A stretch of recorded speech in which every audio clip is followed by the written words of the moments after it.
अन्ना हजारे क्या कह रहे हैं, उनकी बात भी सामने आ गई है। अन्ना हजारे ने क्या कहा है दिल्ली के जो अभी चुनाव नतीजे आ रहे हैं उस पर सुनिए।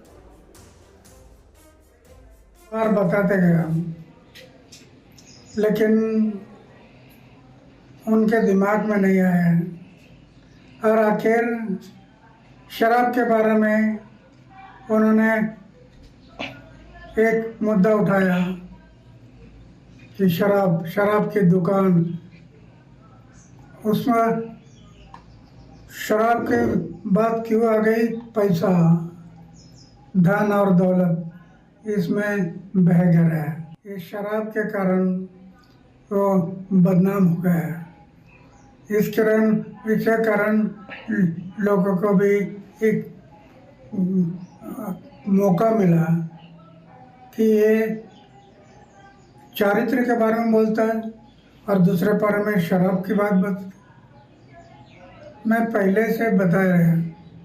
आचार को शुद्ध रखो, विचार को शुद्ध रखो, वो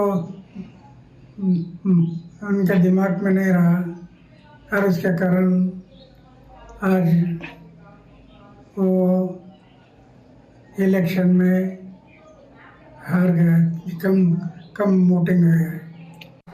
सीधे मैं चलूंगा। यहां पर हमारे साथ एक बहुत ही सीनियर जर्नलिस्ट संतोष भारती जी मौजूद है। संतोष जी, आपने दिल्ली को कई फेजेस से देखा है, कई फेजेस है, इसीलिए मैं सवाल आपसे पूछ रहा हूं। अब हम उस फेज में हैं क्योंकि प्रधानमंत्री मोदी के लिए सबसे ज्यादा अगर कहा जाता था कि उनके लिए सबसे दुखद कोई बात है कि वो देश पर तो 3 बार राज कर लिया लेकिन दिल्ली पर नहीं कर पाते। दिल्ली उनके हाथ से निकल रही। लेकिन अगर दिल्ली और केंद्र में उनकी सरकार है, डबल इंजन की सरकार है, तो क्या दिल्ली की जनता इन रुझानों के बाद ये उम्मीद करे कि दिल्ली एक मॉडल सिटी बनकर निकलेगा? हम वो सुपर चेंजेस यहां पर देख पाएंगे जो हम चाहते हैं, क्योंकि अब दिल्ली पुलिस से राज्य सरकार का जो है वो झगड़ा नहीं होगा, अब कई एजेंसियों के बीच में मनमुटाव नहीं होगा। क्या हम ये उम्मीद कर सकते हैं? आपको लगता है ये पॉसिबिलिटी है? देखिए, पॉसिबिलिटी तो है, क्योंकि दिल्ली में भारतीय जनता पार्टी ने अपने राज्य के किसी नेता की जगह पर प्रधानमंत्री मोदी का ही चेहरा सामने रखा। तो इसलिए बार बार आप लोग भी कह रहे हैं मोदी लहर, मोदी लहर। लेकिन सचमुच दिल्ली में मोदी जी के चेहरे ने ये विश्वास तो उस वर्ग को दिलाया। सर, मैं डेवलपमेंट की बात कर रहा हूं, डेवलपमेंट की बात कर रहा हूं। मैं उसी की बात कर रहा हूँ। हाँ। आपने शुरू में सुमेरा जी ने कहा था झुग्गी झोपड़ी किधर जाएगी, अचानक आपकी बात से झुग्गी झोपड़ी शब्द गायब हो गया। झुग्गी झोपड़ी के लोगों ने क्यों भारतीय जनता पार्टी के लोगों को वोट दिया, ये उसमें शायद मोदी जी का चेहरा एक बड़ा काम का चेहरा है, जिसमें मोदी जी ने ये कहा था आखिरी दौर में जब भाषण दिया था कि हम हर झुग्गी वाले को मकान देंगे, पक्का मकान देंगे। शायद मोदी जी के ऊपर इसीलिए लोगों ने भरोसा किया।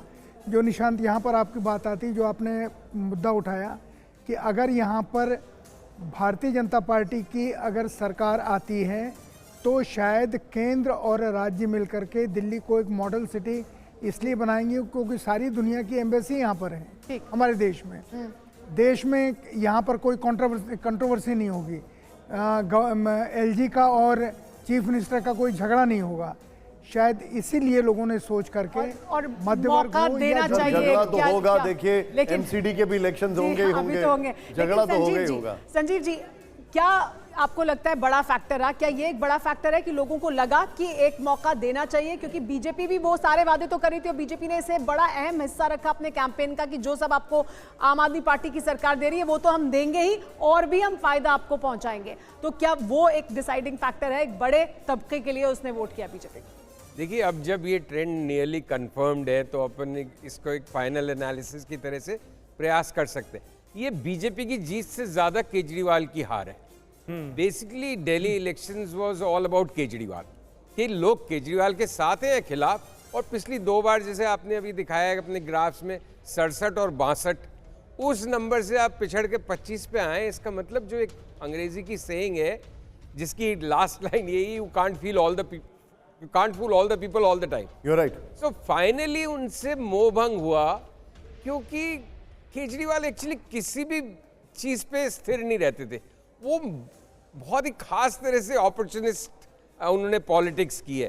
भाई कभी किसी मौके पे हनुमान चालीसा पढ़ने चले जाएंगे हनुमान मंदिर, वंदे मातरम करेंगे, किसी मौके पे बिल्कुल बीजेपी के अगेंस्ट, और इतना तीखा और तल्ख प्रहार मतलब कोई पॉलिटिशियन नहीं करता राइवल्स पे। जैसे वो हाल में इस रनअप में अमित शाह वगैरह पे उन्होंने किया, उसका उनका प्राइम टारगेट ये था कि एंटी बीजेपी सारा वोट उनके खाते में रहे, लोग ये नहीं समझ लें।